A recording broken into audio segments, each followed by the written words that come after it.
જ્યારે આપનું બાળક તેમના નાના ભાઈ બહેન કે અન્ય બહારના વ્યક્તિઓને કોઈ પણ કારણ વિના મારતું હોય ને, ત્યારે સામાન્ય રીતે વાલીઓ શું ભૂલ કરે છે અને એ પરિસ્થિતિમાં પેરેન્ટ બાળકને કેવી રીતે સમજાવી શકે છે? જ્યારે આપનું બાળક કોઈને મારતું હોય છે ત્યારે આપણે સામાન્ય રીતે શું કરીએ છીએ? ના ના ના ના બેટા, મરાય નહીં, કોઈને આમ મરાય? તમે જે ના પાડી રહ્યા છો તે તેને સમજાતું જ નથી. 2, અરે ભાઈ, બાળક છે, ઠીક છે, મારે તો એમાં શું, બાળકો તો આવા તોફાન કરે. અને સાથે ઘણી વખત મારતું હોય તો આપણે હસીએ છીએ અથવા એ કરે છે તેની મજા લઈએ છીએ. 3, એ કોઈને મારી રહ્યું છે તો જાણે કશું થયું જ નથી એમ એને ઇગ્નોર કરી રહ્યું છે અને બાળક જેમ કરી રહ્યું છે તેવું કરવા દઈએ છીએ. 4, સૌથી કોમન, તેને મારતા જોઈ આપણે તેમને મારીએ છીએ. કેમ તે એને માર્યું એમ કહી આપણે પણ તેને લગાવી દઈએ છીએ.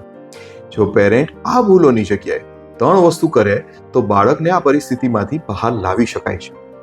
1, તમે તેના હાથ પકડી લો અથવા બાથ ભરીને પકડી લો અને કહો કે કોઈને મારીએ તો લાગે, એટલે હું તમને આવી રીતે કોઈને મારવા ન દઈ શકું.